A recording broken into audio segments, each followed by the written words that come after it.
Hello students, video शुरू करने से पहले प्लीज चैनल को लाइक, शेयर और सब्सक्राइब जरूर करें। एक इम्पॉर्टेंट इन्फॉर्मेशन, अगर आपको इस वीडियो के नोट्स चाहिए तो डिस्क्रिप्शन बॉक्स में दिया गया डाउनलोड लिंक चेक करें। Thank you. चलिए शुरू करते हैं। इस वीडियो में हम पढ़ेंगे MES 46 हायर एजुकेशन के प्रीवियस ईयर क्वेश्चन और most important questions with answers. यह क्वेश्चंस आपके एग्जाम के लिए बहुत इम्पॉर्टेंट है। अगर आपने ये अच्छे से कर लिए तो एग्जाम निकलना पक्का है। Let's begin. Question 1, the ultimate educational leader is the government. Do you agree? Give reasons for your answer. Question explanation, इस क्वेश्चन में हमें ये बताना है कि क्या हम इस बात से सहमत हैं कि सरकार ही सबसे बड़ी एजुकेशनल लीडर है। हमें ये समझाना है कि सरकार का एजुकेशन सिस्टम में क्या रोल है, पॉलिसी बनाना, फंड देना, रूल्स बनाना और उनको इम्प्लीमेंट करवाना, और अपनी बात के लिए रीजंस और एग्जाम्पल्स देने हैं। आंसर। इंट्रोडक्शन, एजुकेशन किसी भी देश के विकास का सबसे इंपॉर्टेंट टूल है। एजुकेशन सिस्टम का डायरेक्शन और क्वालिटी उसके लीडरशिप पर डिपेंड करता है। एजुकेशनल लीडर का मतलब होता है वो अथॉरिटी जो एजुकेशन के गोल सेट करती है, पॉलिसी बनाती है और उन्हें इम्प्लीमेंट करती है। जब हम कहते हैं the ultimate educational leader is the government, इसका मतलब है कि सरकार वो मेन बॉडी है जो एजुकेशन को कंट्रोल, गाइड और डेवलप करती है। गवर्नमेंट है देश के लिए एजुकेशन के विजन, फंडिंग और स्टैंडर्ड सेट करती है। Main body. 1. Government as policy maker और विजनरी। सरकार एजुकेशन के लिए नेशनल पॉलिसीज और लॉन्ग टर्म गोल्स बनाती है। नेशनल एजुकेशन पॉलिसी NEP 2020 एक ऐसा एग्जाम्पल है जिसमें गवर्नमेंट ने फ्यूचर एजुकेशन सिस्टम का डायरेक्शन दिया है। गवर्नमेंट डिसाइड करती है कि एजुकेशन का मकसद क्या होगा, जैसे सोशल इक्वालिटी, एम्प्लॉयबिलिटी और इनोवेशन को बढ़ाना। ये लीडरशिप देश के एजुकेशन सिस्टम को एक कॉमन डायरेक्शन देती है। 2. गवर्नमेंट इज रेगुलेटर और एडमिनिस्ट्रेटर। गवर्नमेंट अलग अलग इंस्टीट्यूशंस के थ्रू एजुकेशन को रेगुलेट करती है, जैसे UGC, AICTE और NAAC। State government school education को मैनेज करती है, सिलेबस, एग्जाम्स और टीचर रिक्रूटमेंट के थ्रू। यह रेगुलेशन एंश्योर करता है कि हर इंस्टीट्यूशन नेशनल स्टैंडर्ड्स को फॉलो करे। अगर सरकार ये कंट्रोल ना करे तो एजुकेशन सिस्टम बिखर जाएगा और क्वालिटी गिर जाएगी। 3. Government as financier of education. Education एक पब्लिक सर्विस है जिसमें सबसे ज्यादा खर्च गवर्नमेंट उठाती है। सेंट्रल और स्टेट गवर्नमेंट्स एजुकेशन के लिए एनुअल बजट एलोकेट करती है।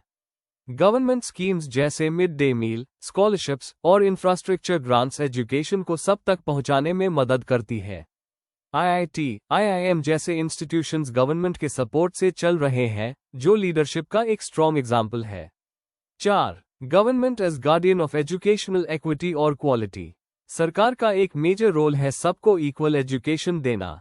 स्कीम्स जैसे सर्व शिक्षा अभियान, रूसा और national means cum merit scholarship education को इंक्लूसिव बनाते हैं। गवर्नमेंट एक्रेडिटेशन, टीचर ट्रेनिंग और लर्निंग आउटकम्स मॉनिटर करके क्वालिटी मेंटेन करती है। इतने बड़े और डाइवर्स देश में सिर्फ सरकार वो पावर है जो एजुकेशन को सबके लिए फेयर और एक्सेसिबल बना सकती है। कंक्लूजन, आखिर में ये कहना बिल्कुल सही होगा कि सरकार है अल्टीमेट एजुकेशनल लीडर है। गवर्नमेंट पॉलिसी बनाती है, पैसा इन्वेस्ट करती है, सिस्टम को रेगुलेट करती है और क्वालिटी और इक्वालिटी दोनों को मेंटेन करती है। टीचर्स और इंस्टीट्यूशंस भी इंपॉर्टेंट है, लेकिन उन सबको एक डायरेक्शन सरकार ही देती है। इसलिए मैं सहमत हूं कि गवर्नमेंट हाई एजुकेशन सिस्टम की असली लीडर है।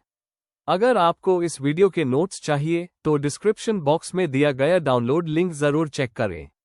Thank you. चलिए देखते हैं next question. Question 2. Explain the importance of material resources management. Suppose you are in charge of material resource management in your institution, what steps would you follow for management of various material resources? Question explanation. इस question में हमें बताना है कि material resources management क्यों important है और अगर हम इंस्टीट्यूशन में इन चार्ज होते तो कौन से स्टेप्स फॉलो करते ताकि सभी मटेरियल्स का सही तरीके से उस और मेंटेनेंस हो सके। मतलब थियरी के साथ साथ प्रैक्टिकल स्टेप्स भी बताने हैं। Answer. Introduction, material resources management का मतलब होता है इंस्टीट्यूशन के सभी फिजिकल रिसोर्सेज जैसे कि buildings, furniture, library, books, labs और इक्विपमेंट को सही तरीके से प्लान करना, लेना, उस करना और मेंटेन करना। ये प्रोसेस इंश्योर करता है कि हर रिसोर्स इफेक्टिवली यूज हो और एजुकेशन की क्वालिटी बढ़े। एजुकेशन सिर्फ टीचर्स से नहीं बल्कि फिजिकल फैसिलिटीज से भी स्ट्रांग बनता है। इसलिए मटेरियल रिसोर्सेज का प्रॉपर मैनेजमेंट एक एजुकेशनल लीडर की रिस्पॉन्सिबिलिटी होती है। Main body. 1. Importance of material resources management. Material resources management के कई फायदे हैं, जैसे बेटर यूटिलाइजेशन। हर आइटम जैसे बुक्स, फर्नीचर और मशीन्स का प्रॉपर यूज होता है, वेस्ट नहीं होता। बेहतर लर्निंग एनवायरनमेंट। क्लीन और मेंटेन क्लासरूम्स और लैब्स से स्टूडेंट्स और टीचर्स दोनों को मोटिवेशन मिलता है। Cost saving. अगर रिसोर्सेज का सही यूज हो तो एक्स्ट्रा खर्च कम होता है। अकाउंटेबिलिटी। रिकॉर्ड रखने से मिसयूज और करप्शन कम होता है। Quality education. अच्छी फैसिलिटीज से टीचिंग लर्निंग प्रोसेस ज्यादा इफेक्टिव होता है। फॉर एग्जाम्पल, अगर कंप्यूटर्स और प्रोजेक्टर्स प्रॉपर्ली मेंटेन्ड है तो क्लासरूम टीचिंग मॉडर्न और एंगेजिंग बन जाती है। 2. Major components of material resource management. कुछ मेन पार्ट्स होते हैं जो प्रोसेस को स्मूथ बनाते हैं। प्लानिंग। पहले डिसाइड करना कि किन मटेरियल्स की जरूरत है। प्रोक्योरमेंट। ट्रस्टेड सप्लायर्स से राइट क्वालिटी का सामान लेना। Maintenance. Time to time repair और सफाई करवाना। Inventory control. हर आइटम का रिकॉर्ड रखना और ट्रैकिंग करना। डिस्पोजल। जो आइटम्स पुराने या खराब हो गए उन्हें सही तरीके से निकलना। ये सब स्टेप्स एक सिस्टम बनाते हैं जिससे रिसोर्सेस का मिसयूज नहीं होता। 3. Steps to follow as an incharge. अगर मेन इंस्टीट्यूशन में इंचार्ज होता तो ये स्टेप्स फॉलो करता। Need assessment. पहले एनालाइज करता कि किन डिपार्टमेंट्स को किस मटेरियल की जरूरत है। Budget planning. हर साल के लिए एक ट्रांसपेरेंट बजट बनाता जिसमें हर रिसोर्स का कॉस्ट इंक्लूड होता। प्रोक्योरमेंट। गवर्नमेंट या इंस्टीट्यूशन पॉलिसी के अकॉर्डिंग सामान खरीदा जाता, क्वालिटी और कॉस्ट दोनों का ध्यान रखता। Inventory keeping. सब मटेरियल्स का एक रजिस्टर बनाता और उन्हें टैग या बारकोड करता। मेंटेनेंस। रेगुलर इंस्पेक्शन और टाइमली रिपेयर इंश्योर करता। Monitoring. Time to time check करता कि रिसोर्सेज प्रॉपर्ली यूज हो रहे हैं या नहीं। डिस्पोजल। जो पुराने या अनयूजेबल आइटम्स है उन्हें इको फ्रेंडली तरीके से डिस्पोज करता। इस प्रोसेस से रिसोर्सेज का मिसयूज नहीं होता और एफिशिएंसी बढ़ती है। 4. Challenges and solutions. Challenge. Budget की कमी। सॉल्यूशन। कॉस्ट इफेक्टिव परचेस और रिपेयर सिस्टम बनाना। चैलेंज। स्टाफ ट्रेनिंग का लैक। सॉल्यूशन। स्टाफ को रिसोर्स मैनेजमेंट ट्रेनिंग देना। Challenge. Poor record keeping. Solution. Digital system adopt करना फॉर बेटर एक्यूरेसी। ये solutions institution को self reliant और ऑर्गेनाइज्ड बनाते हैं। कंक्लूजन। मटेरियल रिसोर्सेज मैनेजमेंट हर educational institution का बैकबोन है। अगर रिसोर्सेज का सही मैनेजमेंट हो तो स्टूडेंट्स और टीचर्स दोनों के लिए एक प्रोडक्टिव एनवायरनमेंट बनता है। एक रिस्पॉन्सिबल इंचार्ज को ट्रांसपेरेंट और सिस्टमैटिक अप्रोच फॉलो करनी चाहिए ताकि हर रिसोर्स का मैक्सिमम फायदा मिले। अगर आपको इस वीडियो के नोट्स चाहिए तो डिस्क्रिप्शन बॉक्स में दिए गए डाउनलोड लिंक को जरूर चेक करें। Thank you. Let's see the next question. Question 3. Explain the major functions of management in higher education institutions. Question explanation. इस क्वेश्चन में हमें यह समझाना है कि हायर एजुकेशन इंस्टीट्यूशंस में मैनेजमेंट के कौन से मेन फंक्शंस होते हैं और वो किस तरह से कॉलेजेस और यूनिवर्सिटीज को इफेक्टिवली चलने में मदद करते हैं। इसमें planning, organising, directing, staffing, coordinating और कंट्रोलिंग जैसे फंक्शंस को एक्सप्लेन करना है। Answer. Introduction. Higher education institutions के मैनेजमेंट का मेन रोल होता है एकेडमिक एक्सीलेंस, एफिशिएंट एडमिनिस्ट्रेशन और ओवरऑल इंस्टीट्यूशनल ग्रोथ को एंश्योर करना। मैनेजमेंट का मतलब है गोल्स अचीव करने के लिए प्लानिंग, ऑर्गेनाइजिंग, डायरेक्टिंग और कंट्रोलिंग जैसे स्टेप्स को सिस्टमैटिकली अप्लाई करना। हेनरी फायोल के हिसाब से मैनेजमेंट एक प्रोसेस है जिसमें ये सारे फंक्शंस आते हैं। एजुकेशन सेक्टर में ये फंक्शंस टीचर्स, स्टूडेंट्स और स्टाफ के बीच कोऑर्डिनेशन लाते हैं। Main body. 1. Planning. Planning management का सबसे पहला और इम्पॉर्टेंट फंक्शन है। इसमें गोल्स सेट किए जाते हैं और उन्हें अचीव करने के लिए स्ट्रेटजी बनाई जाती है।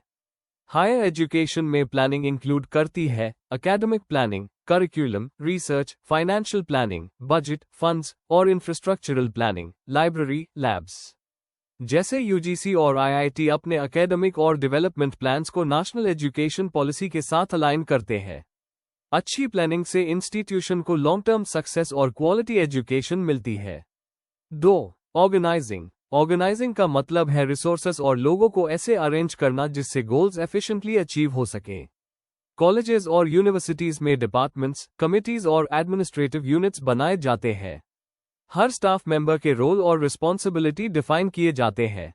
जैसे वाइस चांसलर अपने अंडर डीन्स, एचओडी और रजिस्ट्रार को स्पेसिफिक पावर्स डेलीगेट करता है। ऑर्गेनाइजिंग से काम स्मूथ होता है और सब अपनी ड्यूटी क्लियरली समझ कर परफॉर्म करते हैं। 3. डायरेक्टिंग या लीडिंग। डायरेक्टिंग का मतलब है लोगों को गाइड करना, सुपरवाइज करना और मोटिवेट करना ताकि वो अपना बेस्ट परफॉर्म करें। हायर एजुकेशन में प्रिंसिपल्स, डीन्स और हेड्स ऑफ डिपार्टमेंट लीडरशिप देते हैं और फैकल्टी को इंस्पायर करते हैं। पार्टिसिपेटिव लीडरशिप और डेमोक्रेटिक अप्रोच से टीम वर्क और इनोवेशन बढ़ता है। जैसे टीचर्स को रिसर्च और क्रिएटिव टीचिंग के लिए एनकरेज करना एक इफेक्टिव डायरेक्टिंग का पार्ट है। अच्छा leadership environment positive culture create करता है।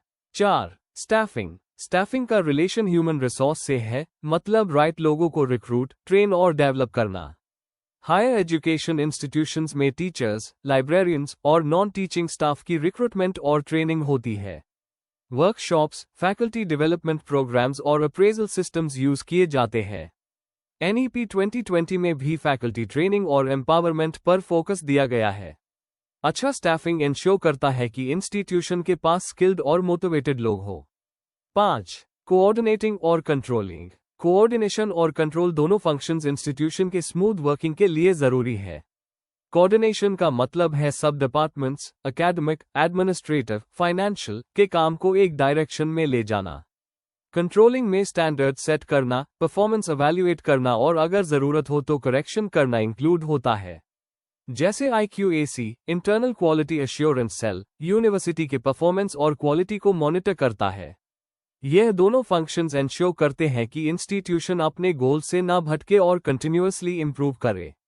कंक्लूजन। मैनेजमेंट के ये सारे functions, planning, organising, directing, staffing, coordinating और कंट्रोलिंग, एक स्ट्रॉन्ग फाउंडेशन देते हैं हायर एजुकेशन इंस्टीट्यूशंस को। इनके थ्रू इंस्टीट्यूशंस अपने एजुकेशनल और सोशल गोल्स अचीव करते हैं। इफेक्टिव मैनेजमेंट है एक सक्सेसफुल और quality based higher education system की पहचान है। If you need the notes of this video, there's a download link in the description box. Be sure to check it out. Thank you. Question 4. Which are the ministries involved in providing higher education and research? Critically analyze their role and performance. Question explanation. इस question में हमें उन main ministries के बारे में बताना है जो इंडिया में हायर एजुकेशन और रिसर्च के लिए रिस्पॉन्सिबल है। साथ ही उनके काम और परफॉर्मेंस का क्रिटिकल एनालिसिस करना है, मतलब उनके स्ट्रांग और वीक पॉइंट्स को समझना है। आंसर। इंट्रोडक्शन। इंडिया का हायर एजुकेशन सिस्टम दुनिया के सबसे बड़े सिस्टम्स में से एक है। इस सिस्टम को सही डायरेक्शन देने के लिए सरकार के कई मिनिस्ट्रीज मिलकर काम करती है। सबसे इंपॉर्टेंट है ministry of education, ministry of science and technology और ministry of skill development and entrepreneurship. इनका मेन रोल पॉलिसी बनाना, रिसर्च को प्रमोट करना और स्टूडेंट्स को स्किल बेस्ड एजुकेशन देना है। Main body. 1. Ministry of education, MOE। पहले इसको ministry of human resource development, MHRD कहते थे। ये हायर एजुकेशन की में पॉलिसी मेकर बॉडी है। ये UGC, AICTE और NIRF जैसे इंपॉर्टेंट इंस्टीट्यूशंस को कंट्रोल करती है। रूसा और NEP 2020 जैसे स्कीम्स के जरिए ये एक्सेस, इक्विटी और क्वालिटी एजुकेशन पर फोकस करती है। NEP 2020 के थ्रू होलिस्टिक और मल्टीडिसिप्लिनरी लर्निंग पर जोर दिया गया है। Critical analysis. इस मिनिस्ट्री ने हायर एजुकेशन को रूरल और बैकवर्ड एरियाज तक पहुंचाया है, लेकिन क्वालिटी और एम्प्लॉयबिलिटी अभी भी चैलेंज है। NEP 2020 का इम्प्लीमेंटेशन अनइवन है और ब्यूरोक्रेसी कभी कभी प्रोग्रेस स्लो कर देती है। 2. Ministry of science and technology, MOST। ये मिनिस्ट्री रिसर्च और इनोवेशन को प्रमोट करती है। इसके अंडर आते हैं DST, department of science and technology, science और इनोवेशन के लिए फंडिंग देता है। DBT, department of biotechnology, life और हेल्थ साइंसेज में रिसर्च बढ़ता है। CSIR, council of scientific and industrial research, research labs चलता है और इंडस्ट्री से लिंक बनाता है। फेलोशिप्स जैसे इंस्पायर और CSIR नेट के थ्रू ये यंग रिसर्चर्स को सपोर्ट करता है।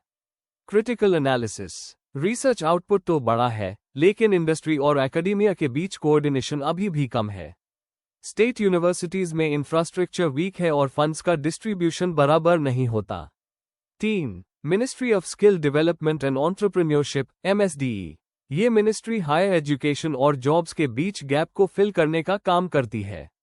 स्किल इंडिया मिशन और PMKVY जैसे प्रोग्राम से स्टूडेंट्स को एम्प्लॉयबल बनाया जा रहा है। यूनिवर्सिटीज के साथ मिलकर स्किल बेस्ड कोर्सेज स्टार्ट करने की कोशिश हो रही है। Critical analysis. इस मिनिस्ट्री ने स्किल डेवलपमेंट में बहुत काम किया है, पर अभी तक हायर एजुकेशन सिस्टम के साथ इसका लिंक स्ट्रॉन्ग नहीं हुआ। करिकुलम और इंडस्ट्री की डिमांड के बीच गैप अभी भी एग्जिस्ट करता है। 4. कोऑर्डिनेशन और ओवरलैपिंग रोल्स। इन सब मिनिस्ट्रीज के काम में कई बार डुप्लीकेशन और ओवरलैपिंग हो जाता है। एजुकेशन और साइंस मिनिस्ट्रीज के बीच बेटर कोऑर्डिनेशन से एफिशिएंसी बढ़ सकती है।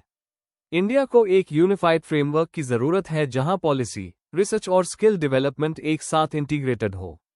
कंक्लूजन यह है कि ministry of education, science and technology और स्किल डेवलपमेंट मिलकर हायर एजुकेशन और रिसर्च का बेस बनाती है। इन्होंने एक्सेस और रिसर्च को बढ़ाया है, लेकिन आप फोकस क्वालिटी, इनोवेशन और एम्प्लॉयबिलिटी पर होना चाहिए। कोऑर्डिनेशन और प्रैक्टिकल इम्प्लीमेंटेशन बेहतर बनाने से इंडिया ग्लोबल एजुकेशन में एक स्ट्रॉन्ग पोजीशन ले सकता है। Before we end, please like, share and subscribe the channel for more such study materials and one important information अगर आपको नोट्स चाहिए तो डिस्क्रिप्शन बॉक्स में डाउनलोड लिंक दिया हुआ है, जरूर चेक करें। Thank you.